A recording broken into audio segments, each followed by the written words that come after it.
রাজধানীতে জ্বালানি তেল সংগ্রহ ও পাম্পের সবশেষ পরিস্থিতি জানাতে বিমানবন্দর এলাকা থেকে সরাসরি যুক্ত হচ্ছেন সহকর্মী আরিফুল ইসলাম। আরিফ, রাজধানীর ফিলিং স্টেশনগুলোতে আজকে কি চিত্র দেখছেন? তেলের লাইনের সারি কি আরো দীর্ঘ হয়েছে নাকি ছোট হয়েছে? কেমন দেখছেন সবকিছু জানাবেন।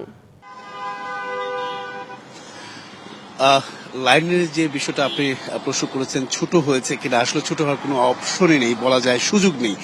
কারণ এই দীর্ঘ লাইনটি প্রায় গেছে 1.5 থেকে 2 কিলোমিটার দূরে এই লাইন, এমনকি দীর্ঘ অপেক্ষা। শুধুমাত্র তাই নয়, এখানে রোদের তাপ, পাশাপাশি গরম, সবকিছু মিলেই যেন ভোগান্তি, হাজারো ভোগান্তি মাথায় নিয়ে তারা এই লাইনে দাঁড়িয়ে আছেন। একদিকে তাদের সংসার চালানোর দায় হয়ে পড়েছে, কারণ ঘন্টার পর ঘন্টা যদি এখানেই বসে থাকতে হয় সড়কে, তাহলে তাদের যে কর্মক্ষেত্রের প্রভাবটা আসলে কতটা পড়েছে সেটা একমাত্র তারাই বলতে পারবেন। সেই বিষয়গুলো যদি আমি একটু জানাতে চাই যে এখানে রোদে তারা দীর্ঘ সময় অপেক্ষা করছেন।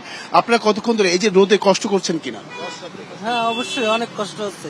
আসি প্রায় সকাল 9টার দিকে আসছি, এখন পর্যন্ত পাই নাই আর কি। 2টার সময় দিবে, 2টার সময় দিলে মনে করেন এই সিরিয়াল পাইতে পাইতে আরো 1 ঘন্টা থেকে 1.5 ঘন্টা লাগে, খুব কষ্ট হয়।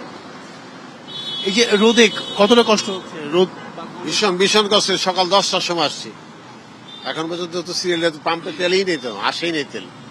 কতক্ষণে তো পাবো আল্লাহ জানে। 200-র বেশি সার্ভিস ও ফিচারে লেনদেনের সব বিকাশ অ্যাপে সম্ভব।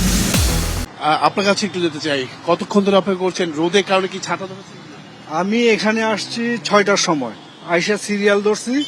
এখন তেল কোন সময় আসবে এটার কোনো নিশ্চয়তা নাই। আমরা যে কোন আশায় এখানে বসে রয়েছি এটাও আমরা বলতে পারতেছি না।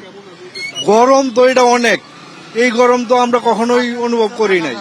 হ্যাঁ, ছাতা নিয়েও থাকা যায় না, একটু পরে পরে ছাতা ভিজাই আনতে হয় গরমের জন্য। ছাতার নিচেও থাকা যায় না, এত গরম যে এতক্ষণ ধরে ওয়েট করতেছে গাড়ি যে কখন আসবে আর কখন তেল পাবো নিশ্চয়তা নাই।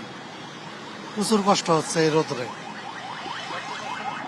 শুনতে পারলেন যে আসলে যেমনটি যে ভোগান্তিটা তো রয়েছেই, যেটা হচ্ছে তেলের যে চাওয়া বা তেল তারা পাচ্ছেন না, সেই ভোগান্তি রয়েছে। তার উপর ভোগান্তি যুক্ত হচ্ছে গরম এবং কি রোদ, সেটা তো ভোগান্তির মাত্রা বলা যায় যে বাড়িয়েছে কয়েক গুণ। তো এই বলা যায় যে আসলে প্রত্যেকটা পাম্পই আসলে এই ধরনের অবস্থা, এমনকি রাজধানীর বেশিরভাগ পাম্পই বন্ধ থাকার পরে যেগুলো দেওয়া হচ্ছে সেগুলোর চাপ কিন্তু সামলাতে পারছে না কর্তৃপক্ষ।